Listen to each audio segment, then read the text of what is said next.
Live from the backstretch at historic Saratoga Racecourse, this is Saturdays at the Spa with Brian Nadeau. Saturdays at the Spa is brought to you by CapitalOTBBet.com, New York's premier wagering site. CapitalOTBBet.com. Sign up today. The new Capital mobile app. Wager anywhere, anytime. Download it free from the iTunes Store or Google Play. And the Nell's Restaurant, a Saratoga tradition since 1922. 284 Jefferson Street, just minutes from the track.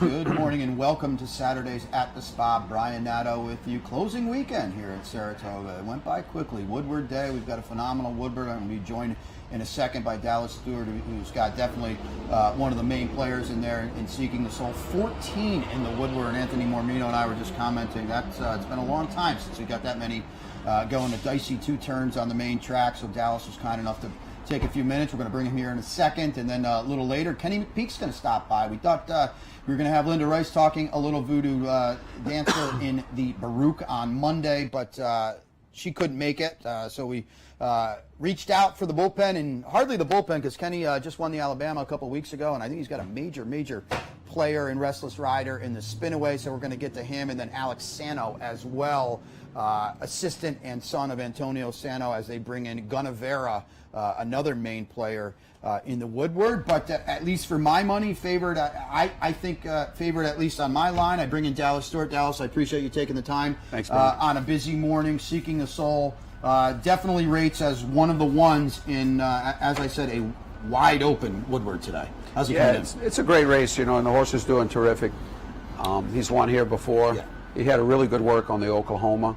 He handled it well, so he's had a good week since the really good work. So we'll see what happens. That was my first question. You know, how is he coming in today? And I look at least on paper and the workouts for him. And typically he's a horse that likes to come from off the pace a little bit, but his workouts, at least on paper, look sharp. And as you alluded to, when you go 59-1 at Oklahoma, you are moving. Yeah, but they need to be. You know, this is a big race. Right. You know, no messing around. So we've been working him in company since he ran, challenging him and hopefully getting him ready. He's a tough horse. So and it's a tough race, so you need to be ready. You mentioned it is a tough race. It's a wide open race. Do you look at it as a trainer and say, I've got to beat this horse, I've got to beat that horse, or you bring your horse over confident in what you have? Confident. He's a Grade 1 winner, so we know we need to train him hard. Right. He can take it.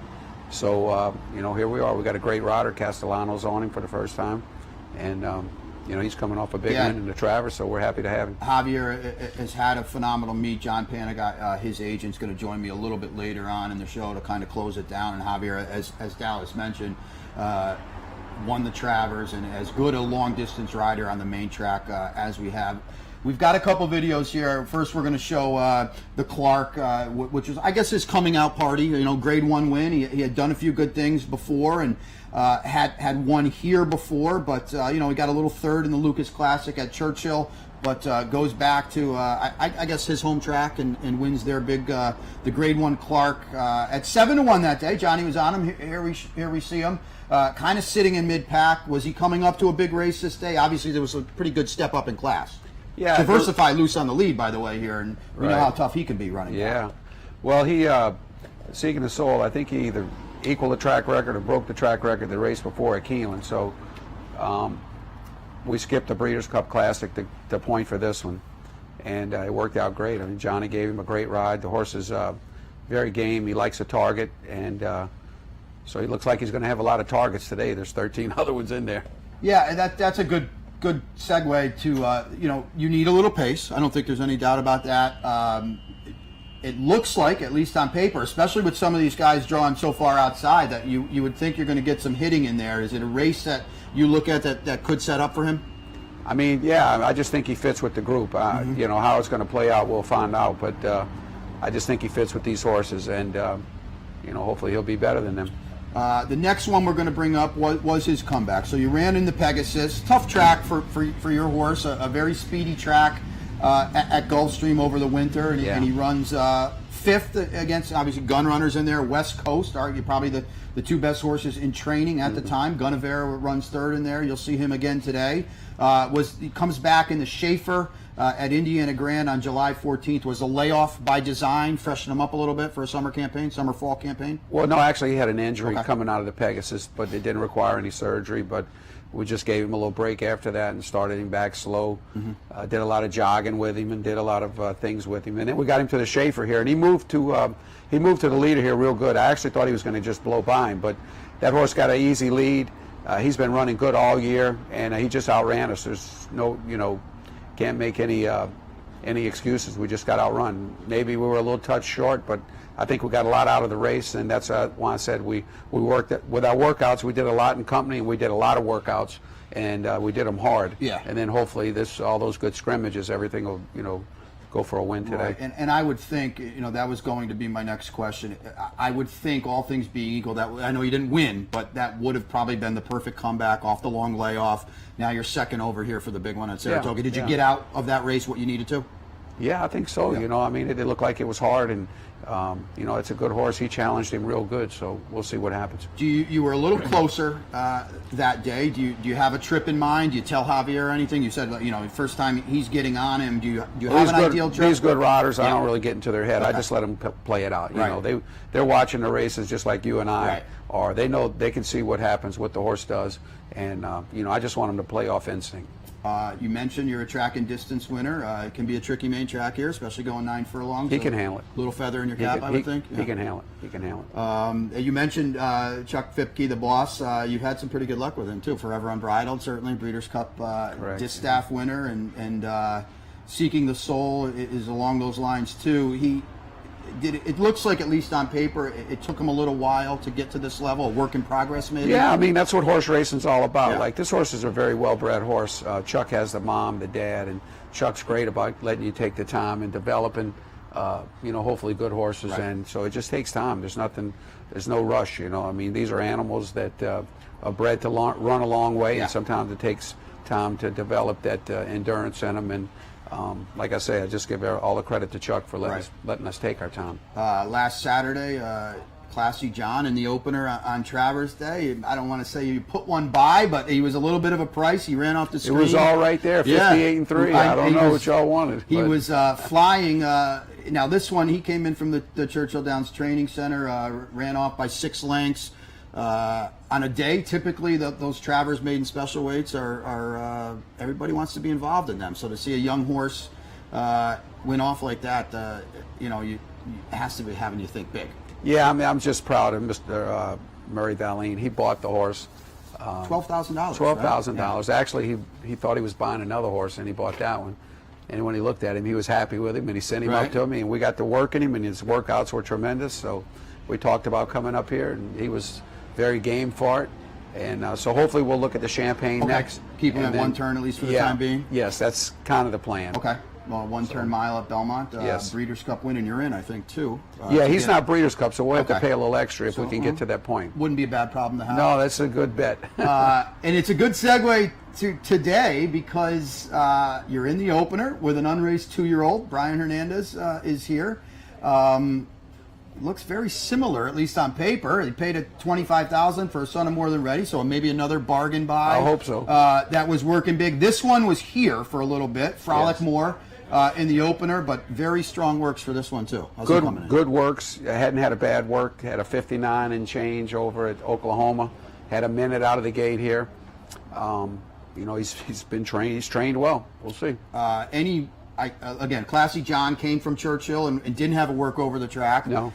Frolic More has been here. Any reason, or what just happened to be the program? Well, actually, like Classy John came in, he was just kind of going along, and then he just exploded in his works. This horse was kind of consistent, so I said, well, we'll take a shot and get him up here and see if we can make the races with him. But like I said, Classy John just exploded. This horse has been here and been consistent, so we'll see. All right. Looks like Dallas has got a couple good 2-year-olds in the barn. He's also got one of the ones in the Woodward today. Again, as I mentioned, a 14 horse Woodward. The gang is kind of all there. Trip and traffic. A lot of things are going to be going on in a big field, going with a quick run to the first turn as well. Well, it is what it is. We're glad to be in it. It's a grade one at Saratoga, and these are always competitive. Yeah, you would expect nothing less. So right? we're happy to be here. I'm very thankful. Well, Dallas, I want to thank you for stopping by. We've got a $100 gift certificate nice. for you, Thank you. Over at Jacob and Anthony's, 38 High Rock. They've been a great sponsor Absolutely. all meet. We Thank you so appreciate much. that, and we appreciate you making Thank the time. you. I know Yes, sir. it's a busy morning Saturdays on grade one Saturdays at Saratoga, so we really appreciate you taking the time. Dallas has got Seeking the Soul in the grade one Woodward. He's got Frolic More, hopefully a 2-year-old, to pay attention to in the opener around 1 o'clock. So it's going to bring us to our first break on Saturdays at the Spa. We've got Dallas Stewart in the Woodward. When I come back, Kenny McPeek's going to have one of the ones in the grade one Spinaway for the 2-year-old fillies. Stay tuned.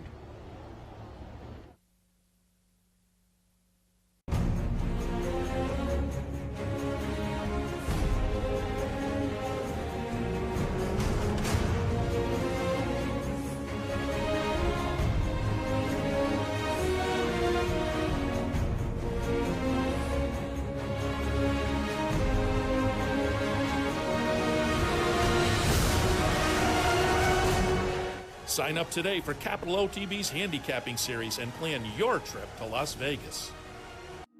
The backstretch workers are the heart and soul of what we do. They're the backbone of the industry. People on the racetrack are very giving people. It's a very oppressive community of people helping one another. We see it all the time.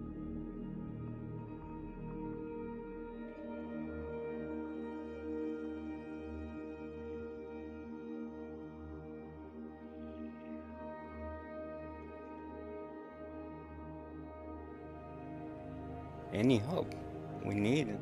It's right there in our hands. It makes so much easier in the family to have somebody like Nathan to help them. For 4 generations, Bruce Cerrone and his family have continued the 96-year tradition of delighting their local following and faithful summer crowd with the finest authentic Italian recipes. Classic Italian dishes made with the freshest ingredients and served in a home-like setting where everyone is welcome. Some things have changed in the last 96 years, but not Pinnell's commitment to the finest in Italian cuisine. Pinnell's Italian Restaurant, a Saratoga tradition since 1922. 284 Jefferson Street, just minutes from the track.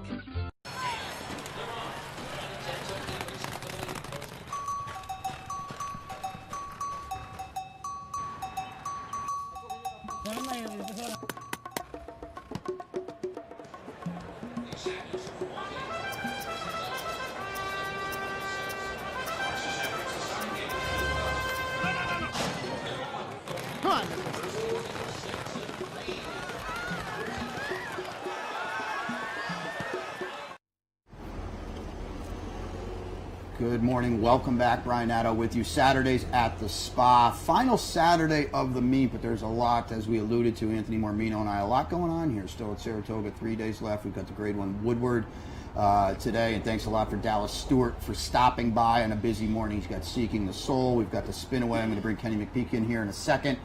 He's got a major player in there. Of course, we've got the Hopeful still to come. A great renewal of the Prioress tomorrow.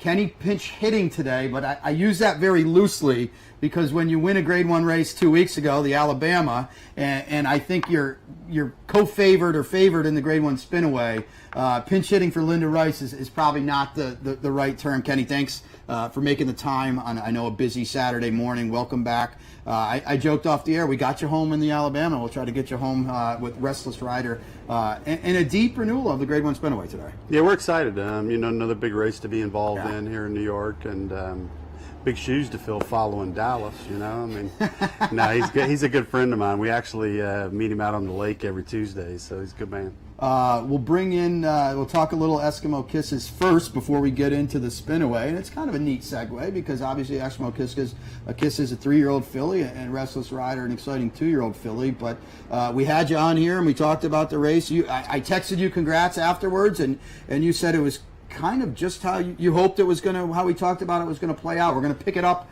on the back stretch and Talk Verve to me was was kind of chasing a fire out there up front, flying on the lead. And I would think as this unfolded, going a demanding 1.25 miles on the main track at Saratoga, you were I don't think I've seen happy. it again, to be honest. Okay. Well, talk us through it, because you had to be This pretty is happy ancient right history here. we're worrying about today right now. 46-3 going 1.25 miles. Yeah. You're on a closer here. Not a bad spot to be in, I would think. If you look at the way he's sitting on her with his hands down on her withers, he's just sitting, letting her doing all the work, and he really hadn't even let her out. She took him here, and that's what needed to happen. She's a big galloping type, and she needs to be held together a little bit, and then the longer you wait, the better off you are. And he was still pretty much sitting here, and I was watching her on my binoculars about this point. I told my wife, I said, I don't see how they beat her. Right.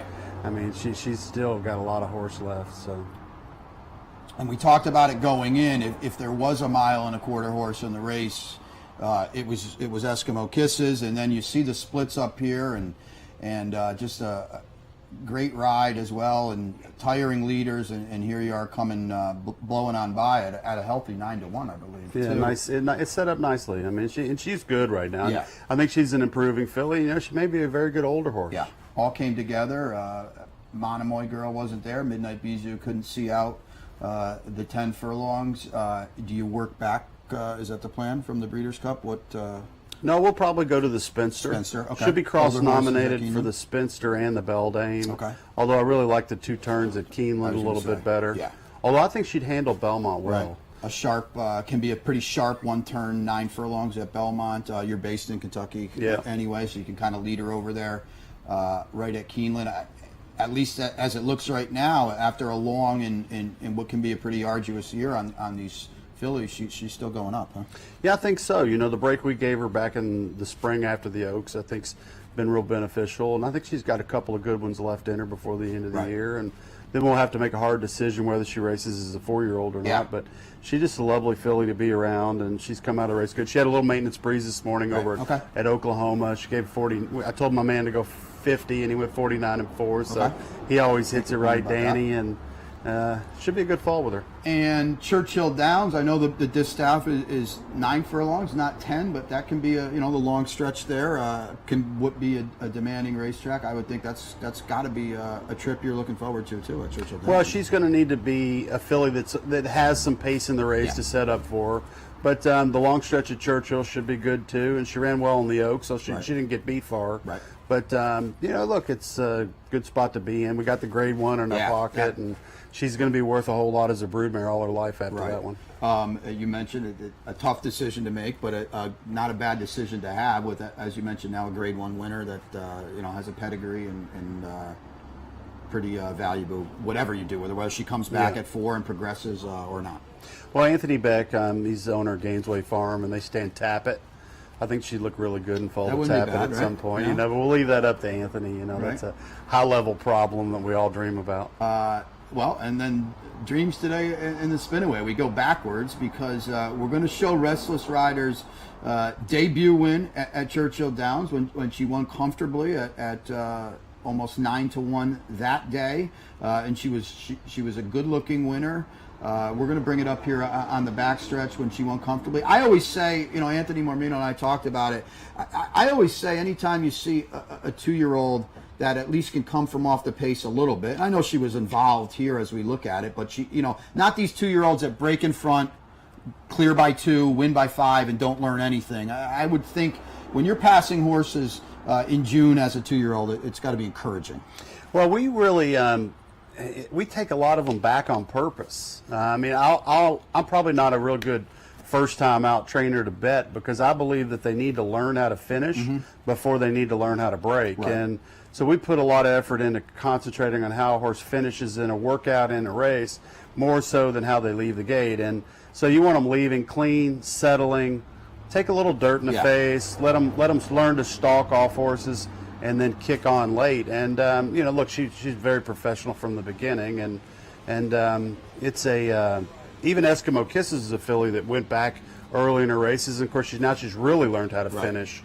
So they're probably certainly my style to lay horses from behind. And then you run her back in the debutante. We're going to show the entire debutante, and I thought it's just not a type of performance you see. Unfortunately, a horse was stopping in front of her, and we're going to play the entire race, and you can talk us through it a little bit.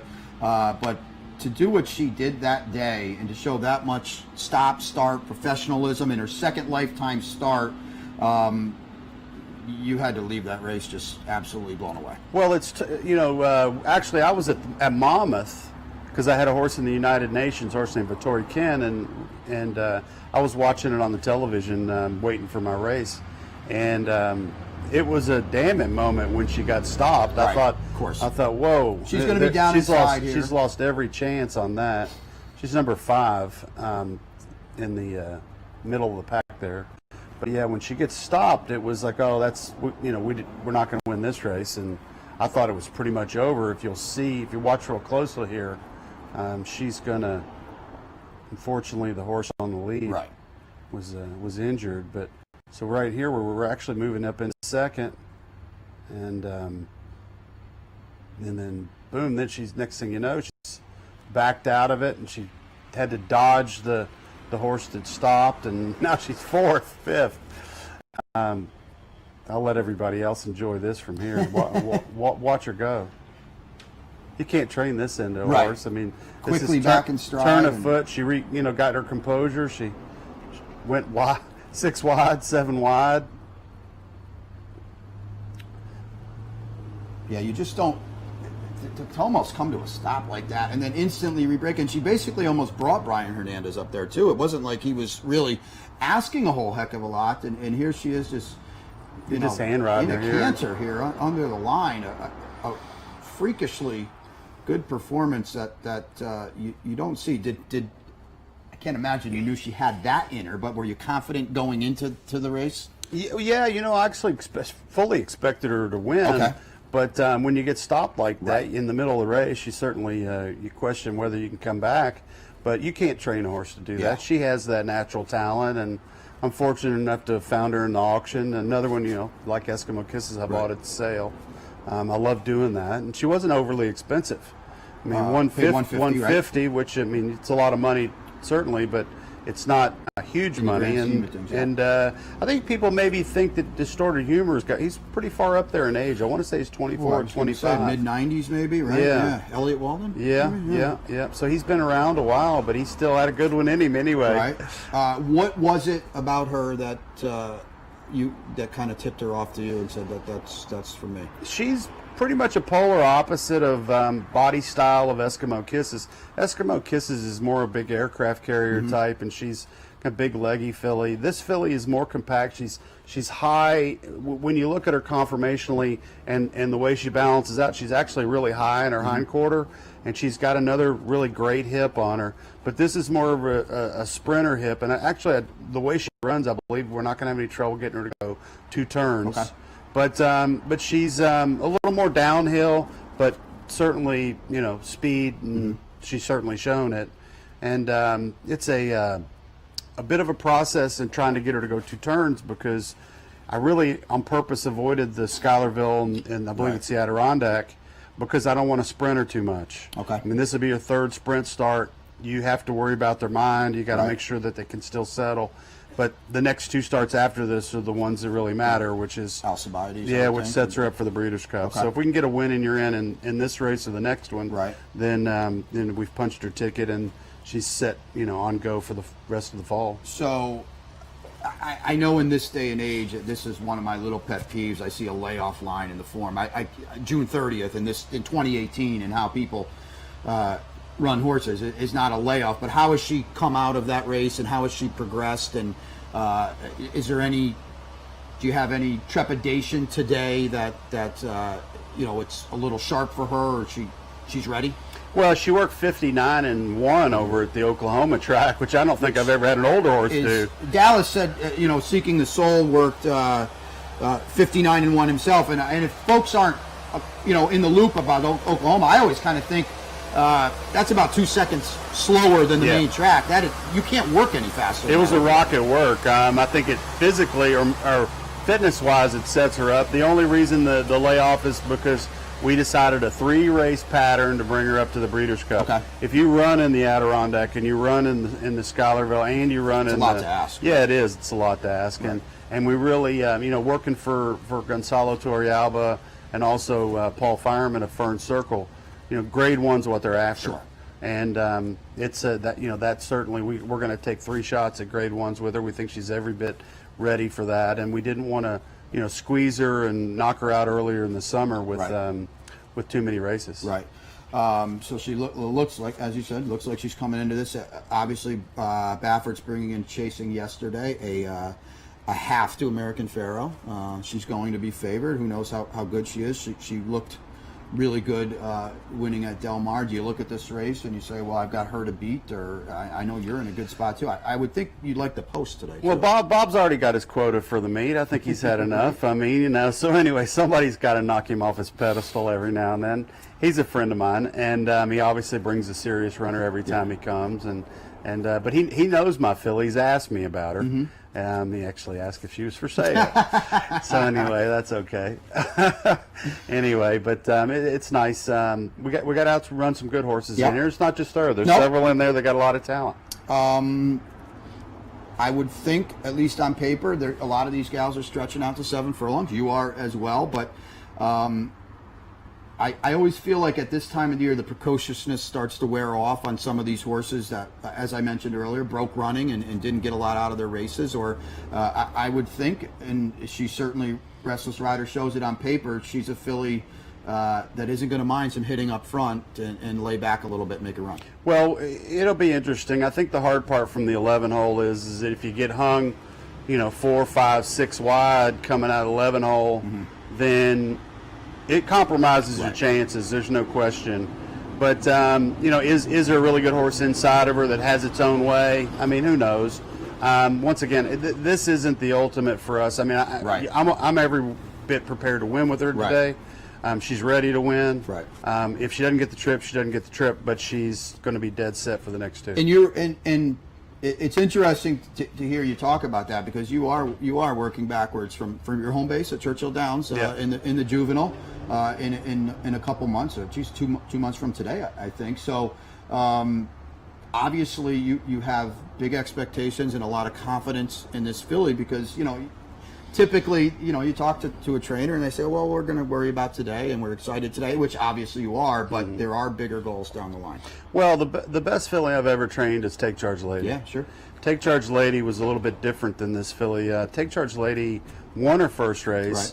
She didn't win her second race until September. Right. And she did win the Alcibiades. And then she came back and won the Alcibiades, which we've been fortunate enough to win 3 times. Right. This is the fastest horse I've ever taken to Alcibiades. And Take Charge Lady is Alcibiades, Ashland, and then Spinster, right? So she won all of them, correct? She won all those. She sure did. And this is that kind of horse. Right. I don't have any question.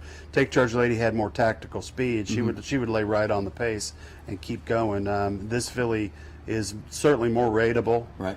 But when it comes to workouts, I mean, Take Charge Lady never laid down a 59 workout as a 2-year-old. She was good, but she actually got a little bit better as a 3-year-old. Right.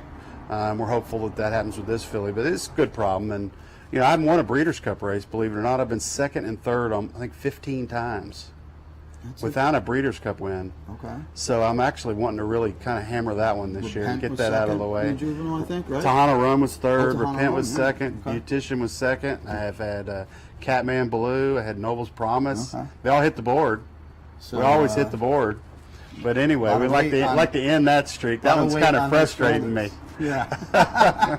Well, like I said, if you haven't seen the replay and you saw it here, Restless Rider, a freakish effort at Churchill Downs, and certainly looks like one of the ones here in the spin-away as well. Kenny, I know it's a busy morning last Saturday here. Thanks for, as I mentioned, pinch hitting on late notice at about 8:45 this morning, I think, when I was getting ready to do the handicappers report with Anthony Mormino. I said to my producer, Teresa Gennaro, I said, well, Kenny said he'd come back if he wants, and he's got to be in good spirits after a grade 1. So, Kenny, I really appreciate it. You're welcome. We had a light morning. It was easy enough. We were done early, and good.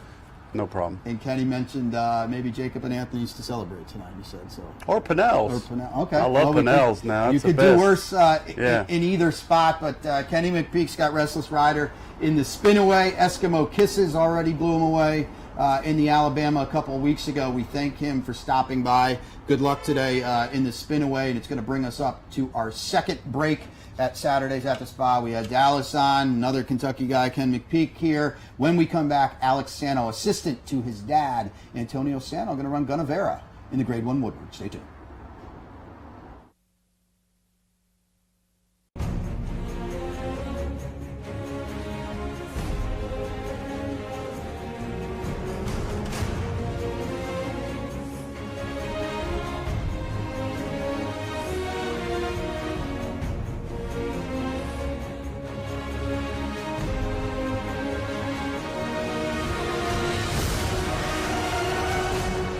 Sign up today for Capital OTB's handicapping series and plan your trip to Las Vegas.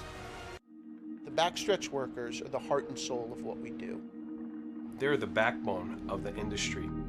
People on the racetrack are very giving people. It's a very oppressive community of people helping one another. We see it all the time.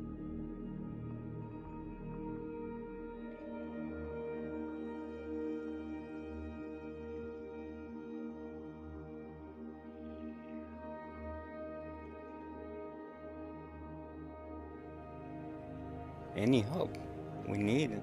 It's right there in our hands. It makes so much easier in the family to have somebody like Nathan to help them.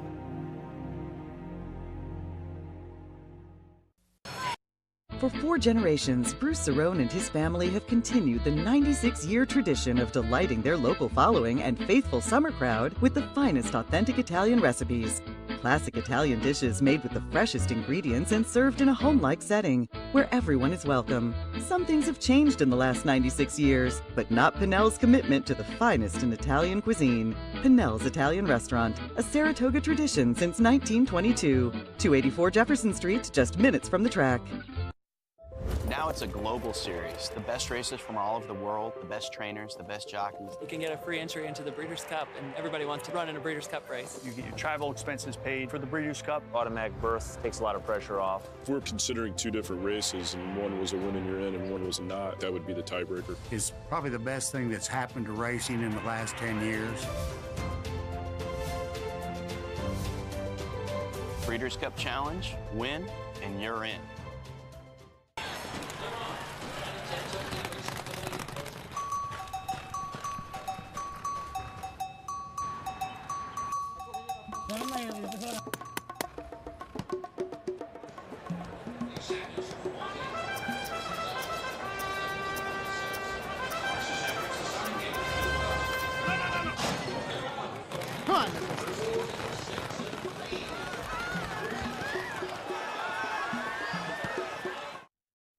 A day at the track isn't complete without a night at the Horseshoe.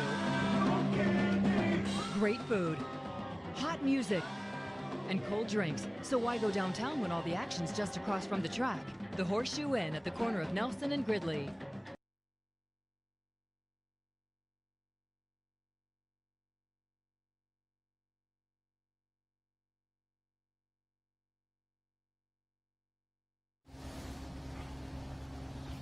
Good morning. Welcome back to Saturdays at the Spa. Brian Nadeau with you. Thanks again to Dallas Stewart.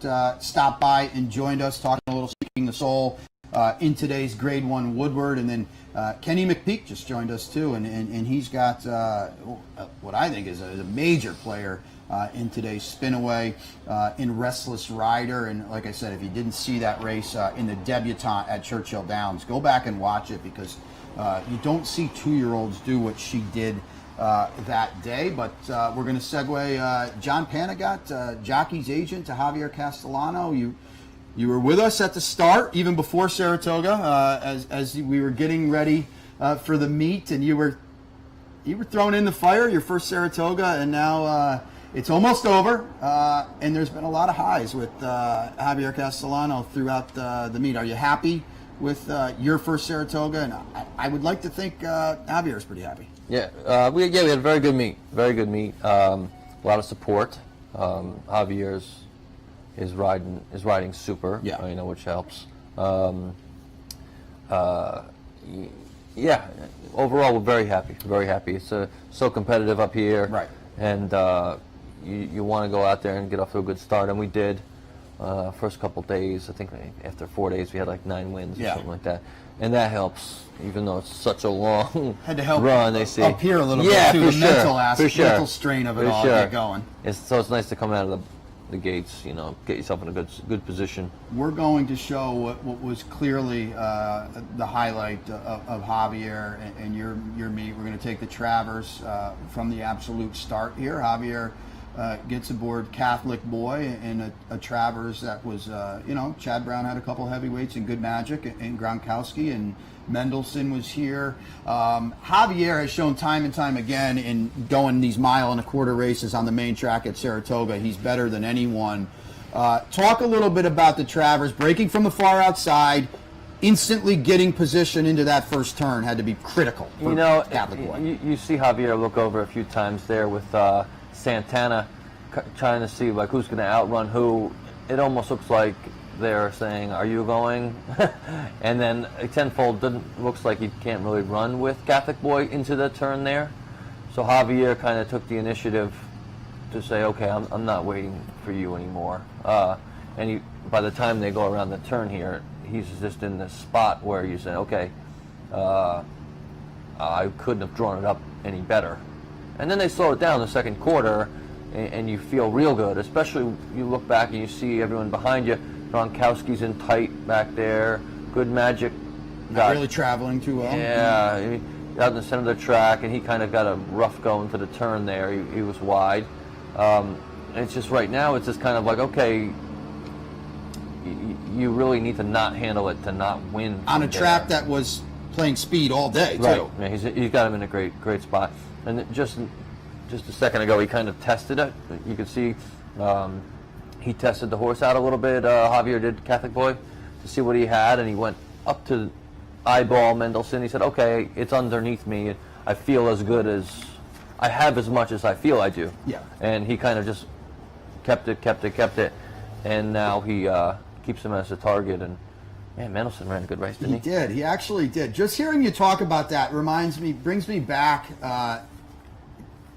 I'm sure you remember this. You were younger and not yet in racing. Very reminiscent of the ride John Velasquez gave Flower Alley, chasing Bellamy Road, where he kind of, around the far turn, gave him a little nudge to see. And Javier did the exact same thing. I have it now, and then we'll just wait. A turf horse, perceived turf horse, Grade 1 winner on turf. A little bit of, certainly not a stretch. He was a Grade 2 winner on the main track, but he's a Grade 1 winner now on dirt and turf. You when in your kind of former life involved with Bob LaPenta, who owns Catholic Boy, you were there at the start to get involved with this horse. Had to be, and Jonathan Thomas, who you know very well, we had on this show. Everything just came together for this horse, and a great ride by your guy. Yeah, really did. It's some story, really some story with just from how we got the horse. Jonathan bought him as a short yearling in a snowstorm in Keeneland in January, and from there to him staying with Jonathan, right, to trying the With Anticipation up here, winning the With Anticipation up here, exactly, and then to getting to the Breeders' Cup and trying the dirt, because he this horse, when they bought him, he's gone through 2 or 3 growth spurts, and where he's like a total different horse.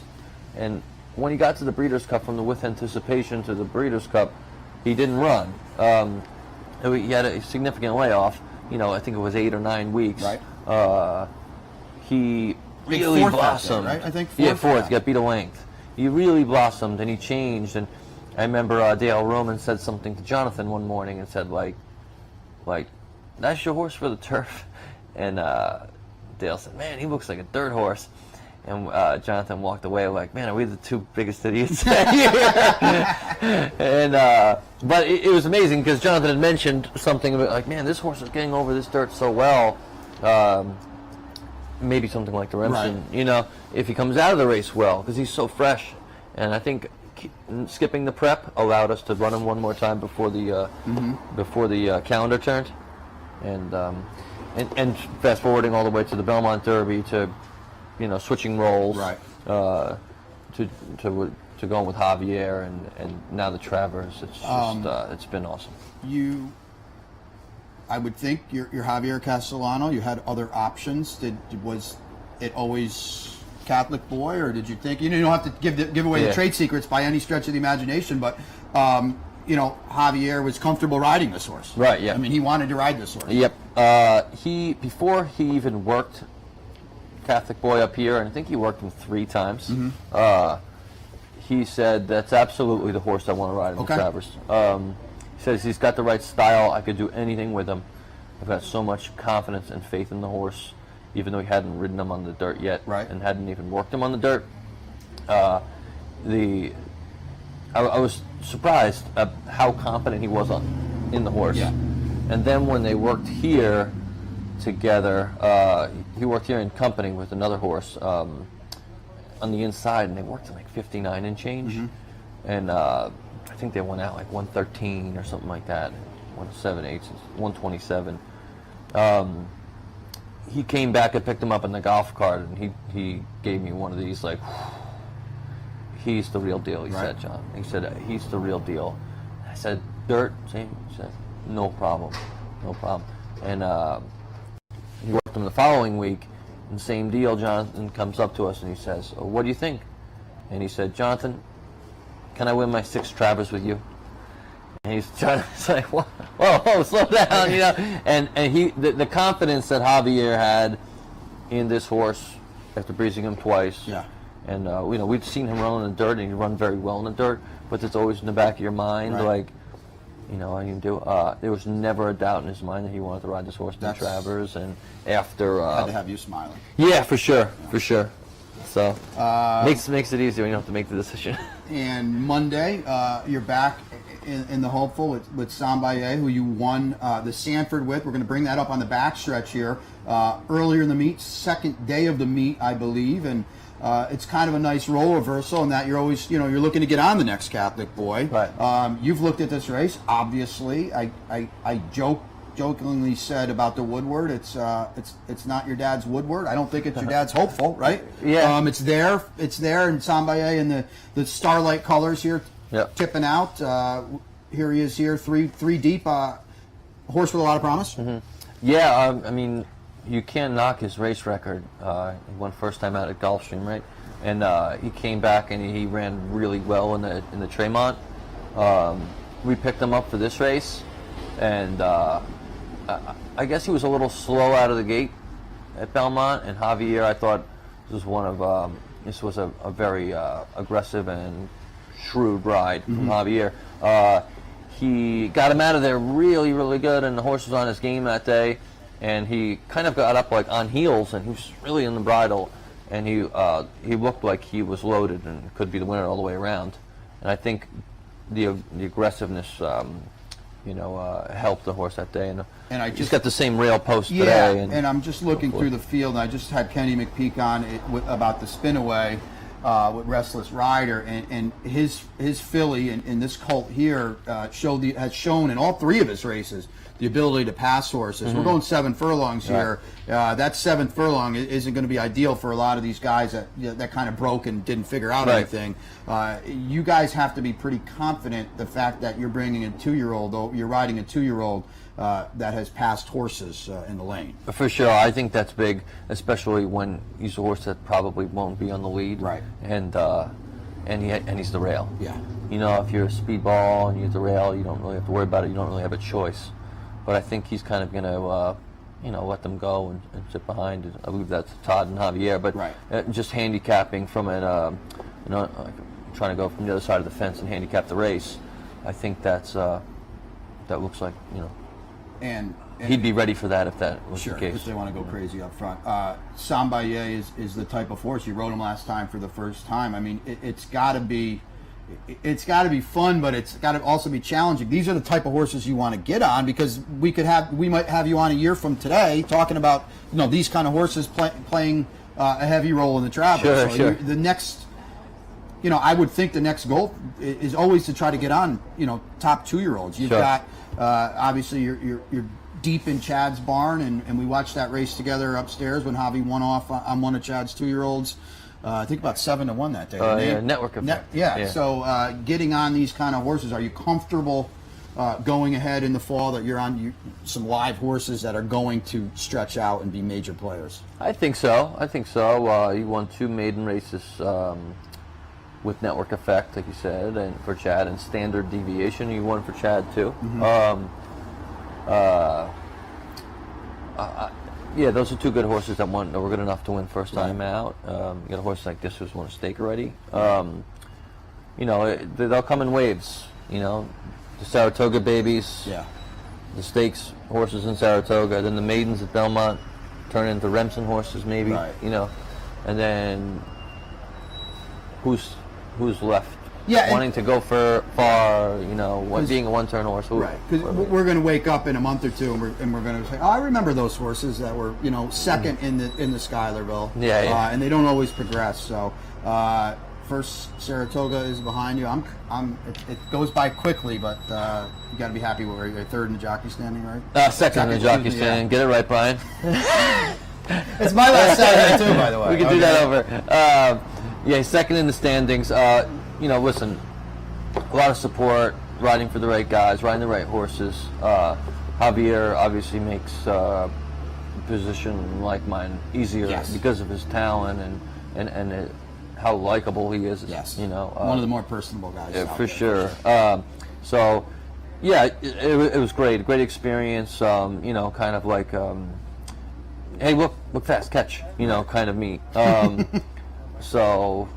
You're very happy. It's improvement from last year. And I feel like the business is going in the right direction, and as long as the horses keep running well, and and keep having some luck. All right. Well, thank you for coming in on short notice today. You started off the meet. I think it's been positive. As a thanks, we've got a $100 gift certificate for Jacob and Anthony's. I'm sure you know where that is. Yeah, love Jacob and Guy Anthony's. that's been known to have a dinner or two in town. Johnny, I appreciate you coming thanks by. so much. Congrats Thank on you. the meet, on Javier's big meet.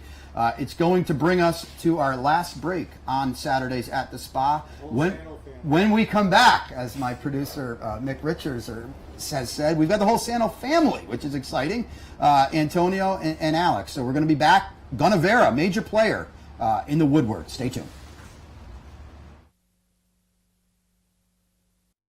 For 4 generations, Bruce Cerrone and his family have continued the 96-year tradition of delighting their local following and faithful summer crowd with the finest authentic Italian recipes. Classic Italian dishes made with the freshest ingredients and served in a home-like setting where everyone is welcome. Some things have changed in the last 96 years, but not Pinnell's commitment to the finest in Italian cuisine. Pinnell's Italian Restaurant, a Saratoga tradition since 1922. 284 Jefferson Street, just minutes from the track. The backstretch workers are the heart and soul of what we do. They're the backbone of the industry. People on the racetrack are very giving people. It's a very impressive community of people helping one another. We see it all the time.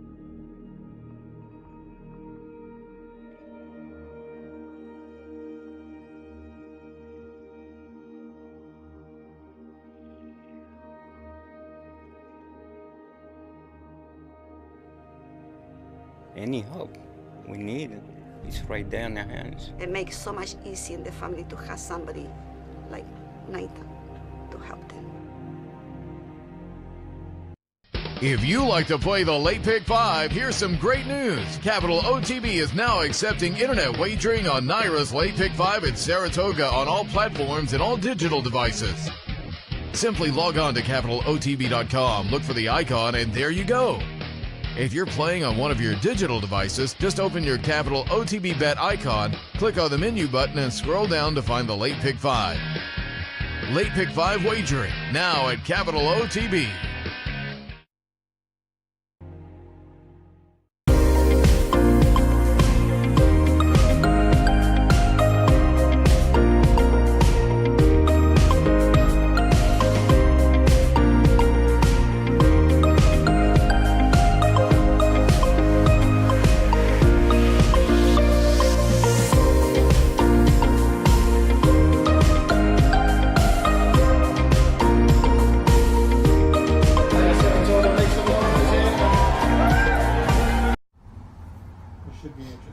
Good morning and welcome back to Saturdays at the Spa. Brian Nadeau with you as we wind down Saratoga. It was 40 days and long meet, but we're happy that we've gotten to this point.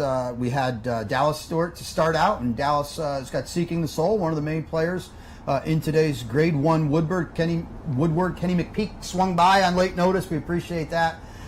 Kenny is in the Spinaway, the Grade 1 today. And then John Panagot. We swapped roles a little bit. John Panagot stopped by. Javier Castellanos, jockey's agent, fresh off a win with Catholic Boy last week in the Grade 1 Travers. And John's been steeped in the development of Catholic Boy from the start. And now we go back to the Grade 1 Woodward. And I'm happy to be joined by the entire Sano family here today. They run Gunnevera in the Grade 1 Woodward. Antonio, Alex, Maurizio, guys, thanks so much for stopping by, making the time on a busy Saturday at Saratoga. Gunnevera coming in to the Woodward. Happy with how he's coming in? Very good. The horse is very good right now. Come back to Saratoga last Sunday. The only maintenance in the track. Mm-hmm. He likes the track here. I hope the good race. Yeah, well, you said he likes the track, and he won the Grade 2 Saratoga Special as a 2-year-old, and then last year, after he seems like a horse with a lot of likes racing. I mean, he danced a lot of dances last year. He went through the Triple Crown preps. He was in the Kentucky Derby and showed up here in the Travers. We're going to bring video footage of the Travers up last year when he was a closing second and entering the far turn. He probably gave you a big scare that he might pull this thing off, huh? Deep one-run closer, so he needs some pace, obviously, and we're going to see in the Travers he got some, and he's going to put up a pretty strong close here, coming from way back as they hit the far turn. He was right there, making a strong move behind West Coast.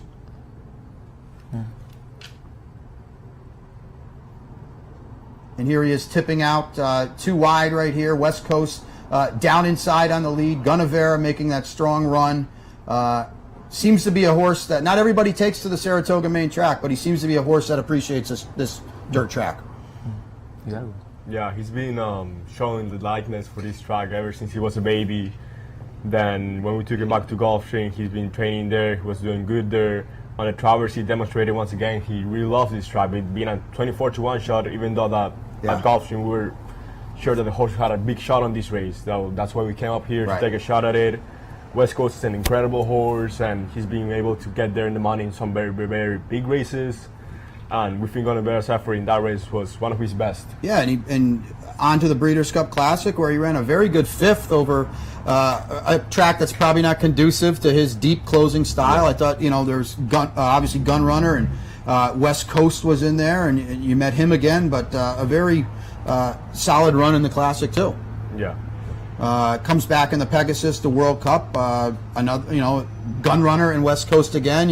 You're probably not complaining that they're not showing up here today, Gun Runner and West Coast. For a couple months, we have to face the biggest competition in the field there in the last couple of years, including Gun Runner, West Coast. Then when we had to travel to Dubai, we compete against Thunder Snow, which he ran incredibly huge that day. Yeah. On a day when nobody made up any ground. Exactly.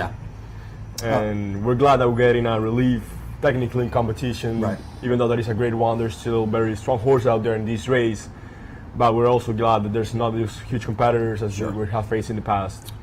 You got a nice comeback because you had the Dubai layoff. You went to Gulfstream, his home track, and we're going to bring up footage here on the backstretch where you showed up at an optional claimer. I would think the perfect comeback to bridge the gap to a race like this today. You won very easily, wrapped up at the end. Did you get a lot out of it to bring you to the Woodward today? Yeah, the race, what we liked more than anything was how he finished the race instead of his performance while doing the race. He demonstrated us that he was ready to go back to action, that the time off helped him a lot. The hoof was in perfect condition right after the race.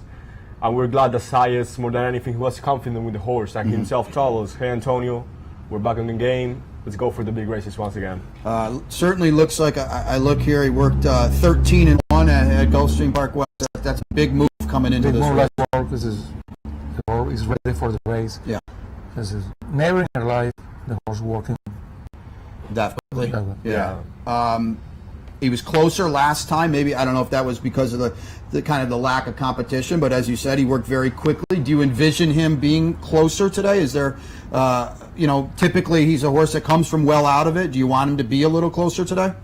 Yeah. No necessarily. The Sayas, he knows very good the horse. He knows in this moment where they move the horse for close strong. There does seem to be enough speed in here. You drew well, like you said. You know this track. The horse seems to get over it very well, and know it's a good field, but there is no gun runner. There is no West Coast in here. You have to be confident of your chances to get a grade 1 at Saratoga. Yeah. What I learned from Gunnabera was that he's just been picking since the layoff. First time that I saw a horse working Calder, which is a really usually heavy track, 1 and 13. Mm-hmm. Usually when we work out horses 6 furlongs, they go 115, 114 on 4, and then after that workouts are like, wow, Gunnabera really wants to go for the grade 1 win. So it seems like he's only run 3 times this year, so you're going to bring a pretty fresh horse into the race as well. It looks like he really, at least on paper, you look at his speed figures, it looked like he really started developing late last year. Has he continued that on? Is he a bigger, stronger horse at 4 this year? Yes, this year his physical body changed completely than when he was 2 and 3 years old. His mentality is more mature at this time, and his back is bigger, his chest is stronger, and on the track he's just a machine. Yeah. It's incredible watching him. Was the plan to give him kind of the summer off after Dubai and gear up for, I would assume you hope to get back to the Breeders' Cup in the perfect world? Yes, the plan usually was try to win the Dubai World Cup. Unfortunately, things didn't work out during the race, and that was the cost for the time off. Other than that, there wouldn't have been too much time off after Dubai. So the time off helped him a little bit, it's like an incident, and he came back to Dubai when option claiming. And right after the time off, our main goal was the Breeders' Cup Classic once again, and try to win it this time. A $16,000 son of Dialed In has earned you guys almost $3 million. That's a pretty good spot, right? Yeah. Did you, as a young horse, did he tip his hand a little bit that he could be, this is obviously, I would assume he exceeded your wild expectations, but was he talented as a young horse? He was tactical enough or precocious enough at least to come up here as a 2-year-old and win a grade 2. Yes, sir. Sprinting, I mean, to see where he's developed from there to today. He had an amazing gallop, an amazing stride when he was a baby, and it was really weird because his first workout was really, really slow.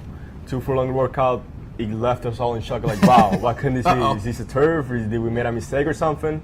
And then we learned that he's a slow horse. He comes from the back, and then as we started working him out more and more and more, he was like, wow, this is the horse. This is the horse that this year is going to take us to the Derby. Right.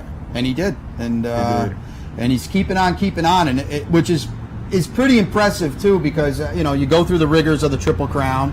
Yeah. You ran a lot. You ran 8 times as a 3-year-old, and here he is back at 4. Typically, a lot of these horses that are pushed to make the Derby aren't around as 4. You've got a 4-year-old here that seems better than ever. Yeah, we talk a lot with people from Dowling and Derby Dan, and they've been supporting us all this way, both Derby Dan and Taylor May Farms. Right.